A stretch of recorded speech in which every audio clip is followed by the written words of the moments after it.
Situé en bordure de la mer orientale, le Vietnam connaît de formidables opportunités d'échanges commerciaux, de développement socio-économique, mais aussi autant de défis importants à l'œuvre de défense de la souveraineté nationale en mer.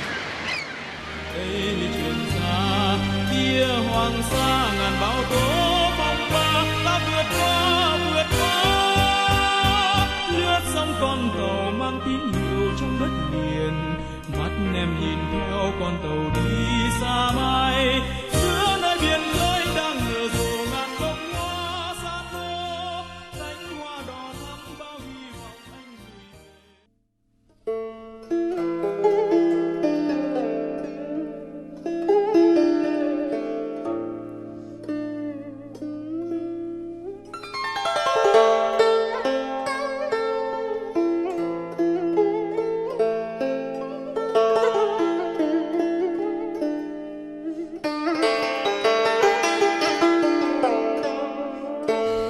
La dynastie des Nguyen fut la dernière dynastie impériale de l'histoire féodale du Vietnam. Elle accorda un intérêt particulier à l'exploration et la gouvernance des îles et des archipels. L'empereur Minh Ma, au pouvoir de 1820 à 1840, était celui qui s'est fait remarquer par ses activités de découverte, de gouvernance et de protection des îles et des archipels du pays.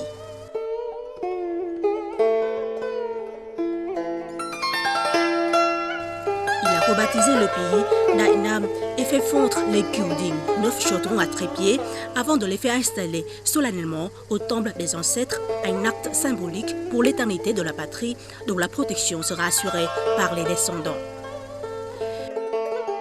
Les Kieu Dinh constituent un ensemble de produits artistiques en bronze sur lesquels sont évoqués des sites, des spécialités ainsi que des exploits de la cour des Nguyen dans l'édification du pays, dont la découverte de la mer orientale marquée par la plantation des drapeaux de souveraineté sur les archipels de Hoang Sa Paracel et de Cheong Sa Spratley sur ordonnance de l'empereur Zalong.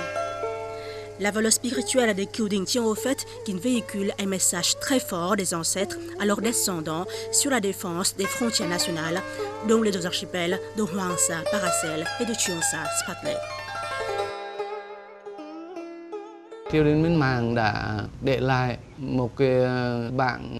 La cour de Minh Ma a laissé un inventaire historique qui met en valeur tous les biens précieux du pays.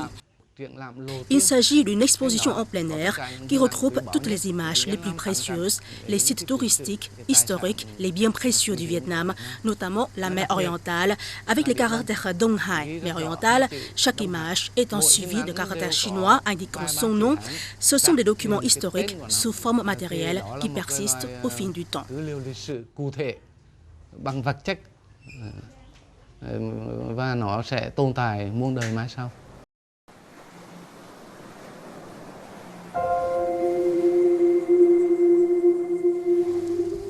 En 1816, l'empereur Zalong a officiellement fait hisser des drapeaux, affirmant ainsi la souveraineté sur les deux archipels de Hoang Sa Paracel et de Cheong Sa Spratley. Sous le règne de Minh Ma, la dynastie des Nguyen a fait édifier des temples, poser des stèles en pierre, planter des bornes et des arbres sur ces deux archipels. Les compagnies de Hoang Sa et de Bac Hai se sont vues confier les missions suivantes: exploitation, patrouille, prélèvement d'impôts des habitants locaux et protection des frontières de ces deux archipels de Hoang Sa Paracel et de Cheong Sa Spratley. Ces deux compagnies étaient opérationnelles jusqu'à l'arrivée des Français en Indochine. Tout au long de 3 siècles, du XVIIe au XIXe, les États féodaux du Vietnam ont successivement exercé la souveraineté sur Hoang Sa et Cheong Sa, et ce de manière continue, pacifique, sans faire l'objet d'aucune protestation ou revendication de la part d'autres pays.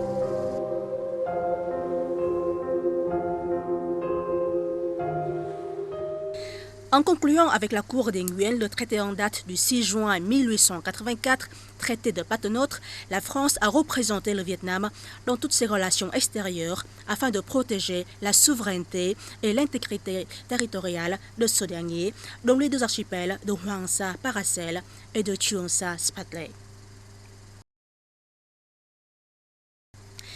Le 17 octobre 1887, le président français a promulgué un décret portant création du gouvernement général de l'Indochine française. En qualité de représentant du Vietnam, le gouvernement français a mené de nombreuses activités visant à consolider la souveraineté de celui-ci sur les archipels de Hoàng Sa, Paracel et de Trường Sa, Spratly. Les navires français patrouillaient régulièrement dans les parages de la mer orientale qui englobaient ces deux archipels. Le 14 juin 1899, le gouverneur général de l'Indochine, Pont de Mer, a proposé au gouvernement français de faire construire dans l'archipel de Hoàng Sa, Paracel un phare afin d'affirmer la souveraineté et d'orienter les bateaux naviguant dans cette zone. Cependant, ce projet n'a pu être réalisé. Dans les années 20 du XXe siècle, les navires de la marine française en Indochine ont renforcé leurs opérations de patrouille dans les parages de l'archipel de Hoàng Sa, Paracel pour lutter contre le trafic illégal. Bien que sous le protectorat français, la Cour des Nguyen ait perdu son autonomie dans son droit diplomatique face aux revendications de la Chine nationaliste relatives à la fourniture des données concernant la souveraineté sur les îles orientales, en tant que représentant du pays, le ministre de la Défense Thân Trọng Huệ a, au nom de la Cour de Huế, confirmé la souveraineté du Vietnam sur l'archipel de Hoàng Sa, Paracel par une lettre dans ce paragraphe. L'archipel de Hoàng Sa, Paracel appartient toujours à l'ANAM et il n'y a pas de contestation à ce sujet.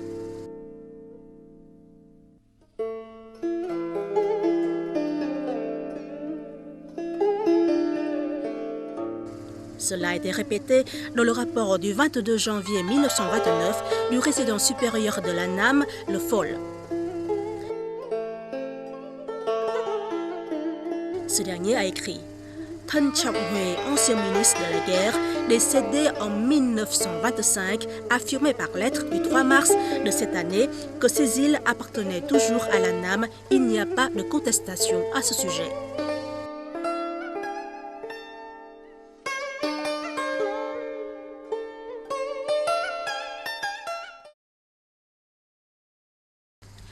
Dans cet esprit, le 8 mars 1925, le gouverneur général de l'Indochine, Martial Henry Merlin, a rendu publique une déclaration au terme de laquelle les archipels de Hoàng Sa, Paracel et de Trường Sa, Spratly relevaient du territoire français.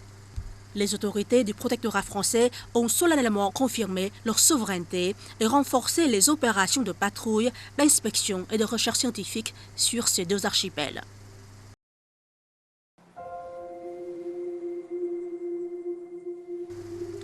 En 1925, le service océanographique des pêches de l'Indochine a envoyé son navire nommé de l'Annesson en mission d'exploration océanographique.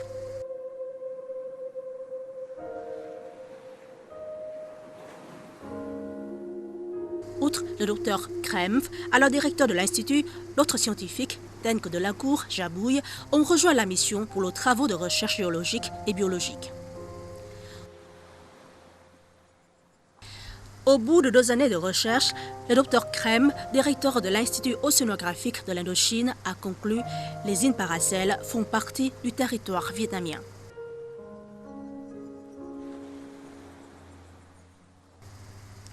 En 1927, le de l'ANESA est parti en mission de reconnaissance scientifique dans l'archipel de Trường Sa, Spratly. La France a par la suite installé une station météorologique sur l'île Pato et une station barométrique sur l'île Babing Ituaba. Ces 2 stations météorologiques sont reconnues par la communauté internationale. En novembre 1928, le gouverneur de la Cochinchine a accordé à la Société nouvelle de phosphate de Tonkin l'autorisation de mener des activités de prospection minière à l'archipel de Trường Sa, Spratly. En 1929, la mission Perrier de Rouville a proposé de construire 4 phares aux 4 coins de l'archipel de Hoàng Sa, Paracel, île Triton, île North-Reef et Lincoln, île Bombay. Le gouvernement français a pleinement assumé son rôle de représentant des autorités de l'ANAM en confirmant et protégeant la souveraineté sur l'archipel de Hoàng Sa, Paracel.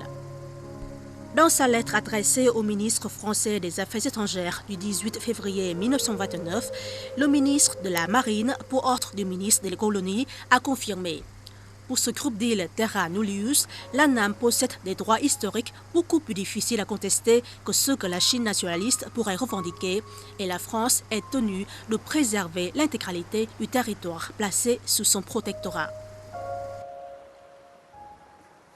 Dans sa lettre en date du 20 mars 1930, adressée au ministre français des colonies, le gouverneur général de l'Indochine a confirmé qu'il convient de reconnaître les intérêts que la France pourrait faire valoir en représentant l'ANAM pour revendiquer la souveraineté sur l'archipel de Hwang-Sa Paracel. Le 13 avril 1930, sur ordonnance du gouverneur général de l'Indochine, la frégate La Malicieuse, sous le commandement du capitaine de Lattre, s'est rendue dans l'archipel de Cheongsa Spratley pour établir une stand de souveraineté, occuper cet archipel et les îles y relevant.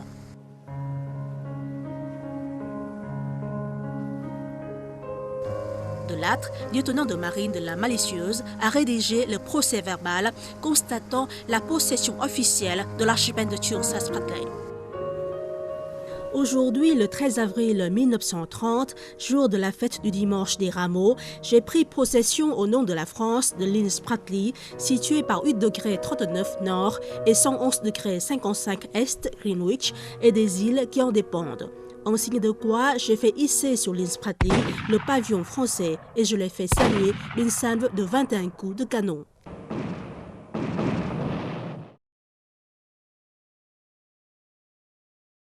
Le 23 septembre 1930, la France a adressé une note diplomatique relative à la prise de possession des îles aux pays concernés.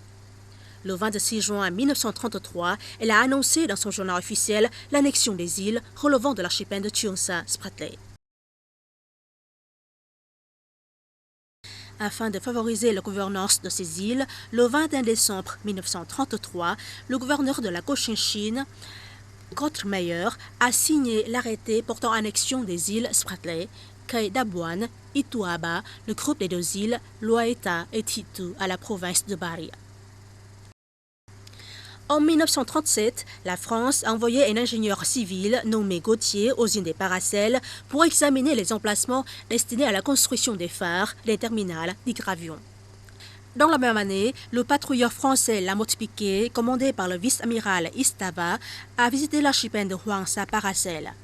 Elle a également fait construire une station météorologique numéro 48 919, dont l'autorisation a été accordée par l'Organisation météorologique internationale, prédécesseur de l'Organisation météorologique mondiale. Le 29 mars de l'année du Tigre, 1938, l'empereur Baoda a rendu public le décret royal numéro 10 relatif au transfert administratif de l'archipel de Hwang-Sa Paracel comme suit. Considéré que les îles Hwang-Sa, archipel des îles Paracel, ont été longtemps sous la souveraineté de notre pays et relevaient de la province de Nam Ngai pendant les dynasties précédentes, et que cette situation administrative n'a rien changé jusqu'au règne de Theto Kawangde, car les communications avec ces îles ont été réalisées via les ports de Nam Ngai. Considéré que grâce au progrès nautique, les communications ont changé et que le représentant de la cour de Hue en mission d'inspection de ces îles et le représentant du gouvernement protectorat ont demandé d'annexer ces îles à la province de Thu Thien pour des raisons de commodité, ordonne l'annexion des îles Hwang-Sa, archipel des îles Paracel, à la province de Thu Thien. Sur le plan administratif, ces îles sont soumises à l'autorité du gouverneur de la dite province. En vertu de quoi, le 15 juin 1938, le gouverneur général de l'Indochine, Jules Brévier, a signé le décret portant création de l'unité administrative de Hwang-Sa relevant de la province de Thu Thien.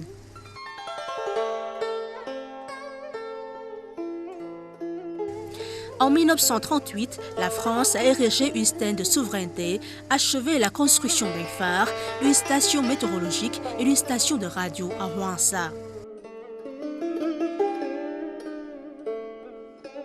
Sur la stèle est inscrit: la République française, l'Empire d'Annam, l'archipel de Hwang-Sa, 1816, île Pator, 1938.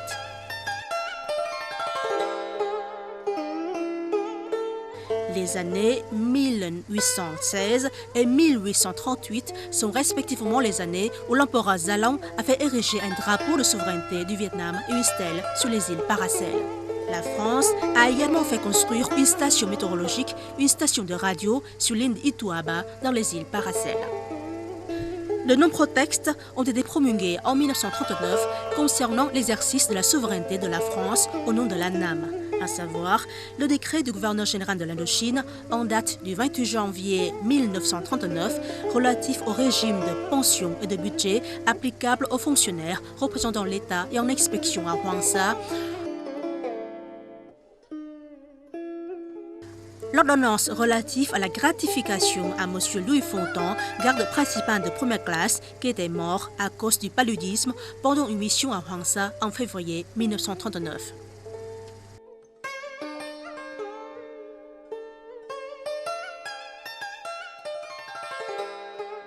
Trong cái tập cho bạn này có 35 tờ cho bạn liên quan đến nhiều vấn đề dưới thời vua Bảo Đại, nổi trong năm 1939 mà thôi. Trong cái văn bản phụ thì là Ce recueil contient 35 choban portant sur de nombreuses questions du règne Bảo Đại en 1939 seulement. Dans un acte accessoire écrit en français adressé à M. Phạm Quỳnh, chef du cabinet de l'empereur Bảo Đại à l'époque, le résident supérieur du Tonkin a suggéré la gratification par l'empereur d'un Français, un garde principal de première classe décédé à l'hôpital de Huế après une mission à Hoàng Sa. Ce document date du 2 février 1939. Đề ngày 2 tháng 2 năm 1939. Để sau khi vua Bảo Đại đọc xong cái văn bản này, après avoir lu ce document, tout en constatant l'élément d'extranéité, car le Vietnam se trouve à l'époque sous le protectorat français, l'empereur Bảo Đại a remarqué les contributions de M. Louis Fontan dans l'œuvre de protection de Hoàng Sa. Alors il a approuvé cet acte. Alors il a approuvé cet acte en écrivant les lettres BD, qui est le cycle de Bảo Đại.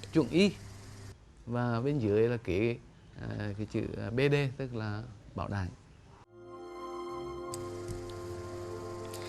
Le 5 mai 1939, le gouverneur général de l'Indochine a signé le décret portant modification du décret du 15 juin 1938 et portant création dans l'archipel de Hoàng Sa Paracel de 2 délégations administratives, à savoir le groupe du Croissant et ses dépendants et l'Amphitrite et ses dépendants.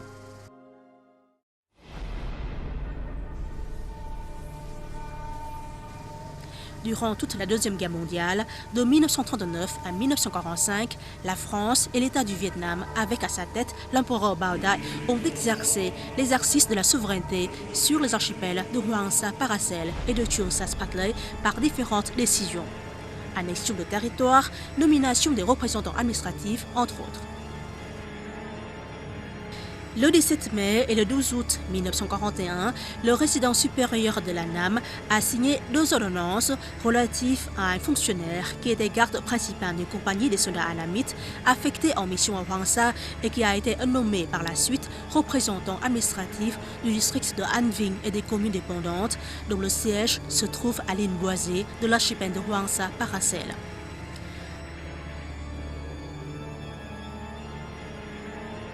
Dans cet archipel se trouvent encore les tombeaux des soldats annamites morts pendant la Deuxième Guerre mondiale et enterrés sur place.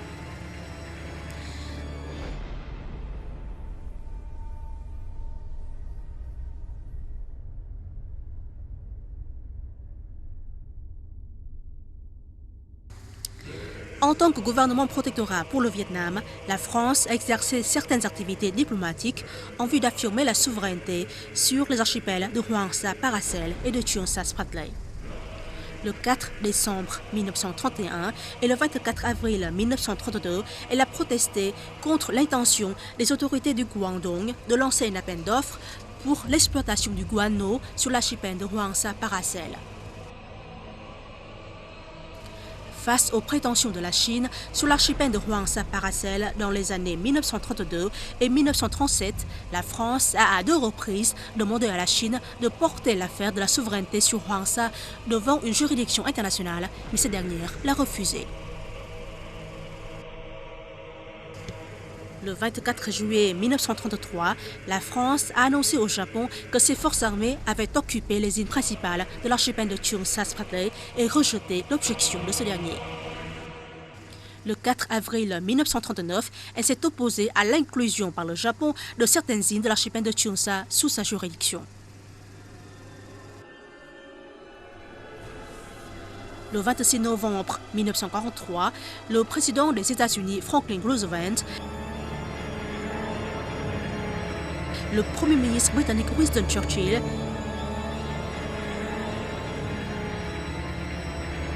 et le maréchal de la République de Chine, Chiang Kai-shek,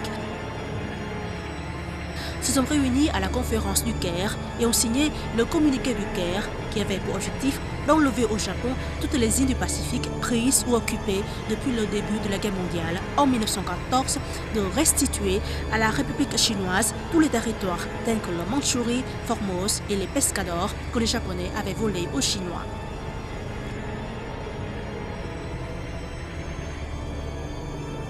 Chiang Kai-shek, représentant de la Chine, était présent à la conférence, mais n'a rien mentionné au sujet des archipels de Hwangsa, Paracel et de Cheongsa Spratly.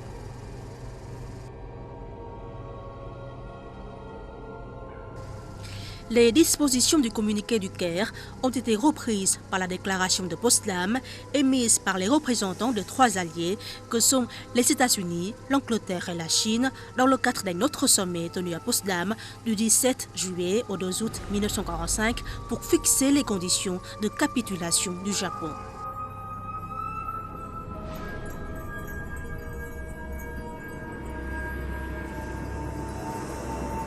La déclaration de Potsdam, signée par le représentant de la Chine, Chiang Kai-shek, était également silencieuse sur les deux archipels de Hwangsa, Paracel et de Cheongsa Spratly.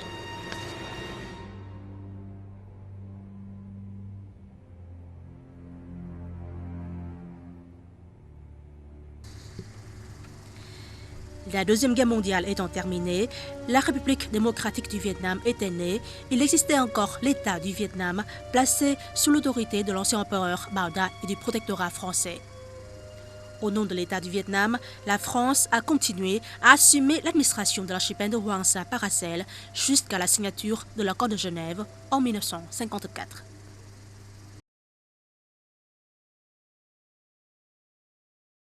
En mai 1946, le haut-commissaire de la France en Indochine, l'amiral d'Argentlieu, a ordonné aux forces marines de réoccuper l'archipel de Hwangsa Paracel.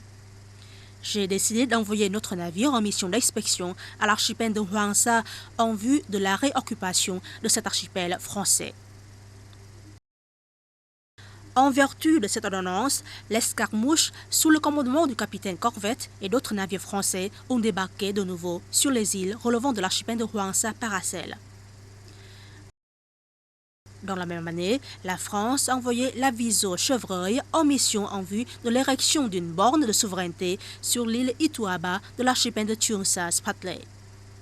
Les forces armées de Chiang Kai-shek, République de Chine, ont par la suite envoyé 4 navires de guerre occuper l'île Babing Ituaba en décembre 1946 sous prétexte de désarmement du Japon. En 1947, la France a demandé aux troupes de Chiang Kai-shek, République de Chine, de quitter les îles relevant des archipels de Hwangsa Paracel et de Cheongsa Spratly qu'ils avaient occupés dans des conditions illégales dès la fin de 1946. Elle a pris le relais de contrôle de ces espaces et a construit une station météorologique, une station de radio. Elle a en même temps adressé à la Chine une note affirmant sa souveraineté sur l'archipel de Hwangsa Paracel et demandé à cette dernière, pour la 3e fois, de régler les litiges relatifs au Hwangsa Paracel par voie d'arbitrage, mais la partie chinoise a refusé cette demande du fait qu'elle ne disposait d'aucun fondement juridique pour justifier ses prétentions absurdes. En 1949, l'Organisation météorologique mondiale OMM a reconnu certaines stations météorologiques construites par les Français sur les archipels de Hwangsa Paracel et de Cheongsa Spratly qui comprennent la station sur l'île Boisée numéro 48 859 et celle sur l'île Ituaba numéro 48 919.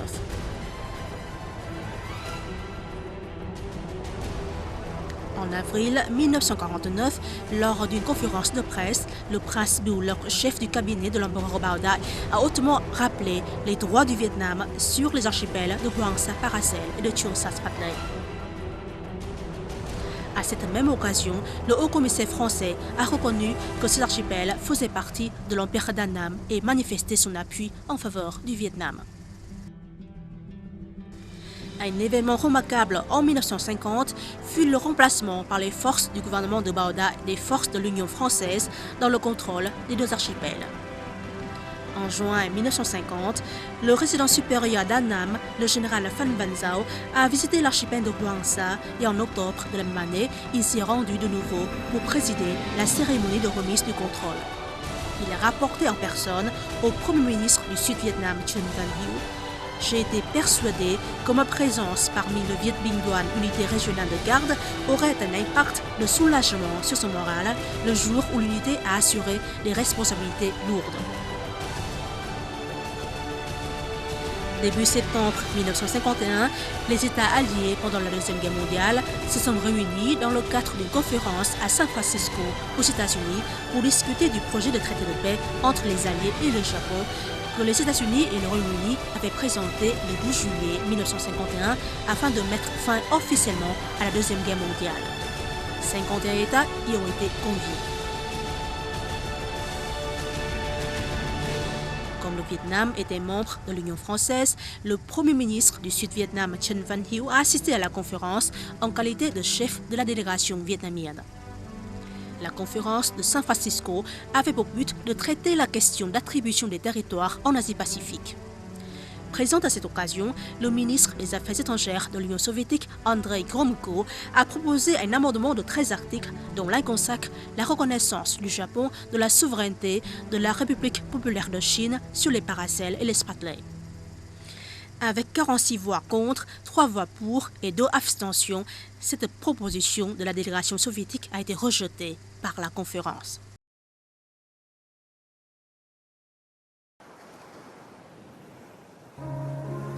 Ensuite, le 7 septembre 1951, le chef de la délégation vietnamienne, le Premier ministre Trần Văn Hieu, a affirmé la souveraineté du Vietnam sur les archipels de Hoàng Sa, Paracel et de Trường Sa Spratly en soulignant: et comme il faut franchement profiter de toute occasion pour étouffer les germes de discorde, nous affirmons nos droits sur les îles Spratly et Paracel qui, de tout temps, ont fait partie du Vietnam.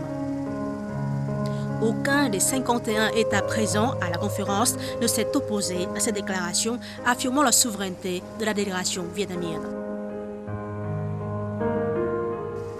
L'article 2 du traité de San Francisco stipule que le Japon renonce à tout droit, titre et revendication sur les îles Paracel et Spratly, c'est-à-dire les archipels de Hoàng Sa et de Trường Sa du Vietnam.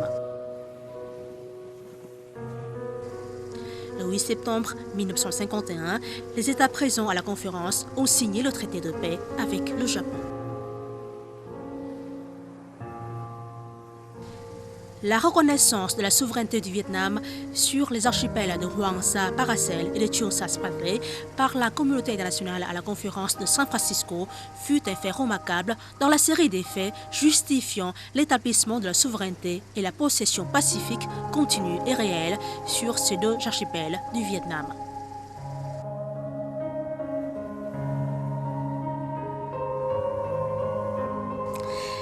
Les documents sur la souveraineté du Vietnam sur les archipels de Hoàng Sa, Paracel et de Trường Sa Spratly sous la colonisation française sont conservés pour la plupart dans les centres des archives en France, en Angleterre et ont servi de référence à de nombreux chercheurs.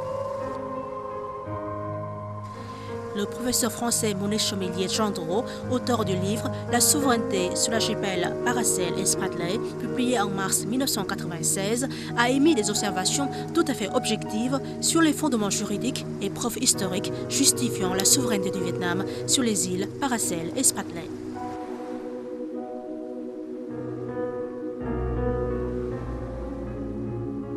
Dont elle exerce le protectorat, avait des droits sur ces îles, et qu'il faut qu'elle affirme sa souveraineté au nom de la NAM. Donc elle va le faire de manière très claire pour les Paracels.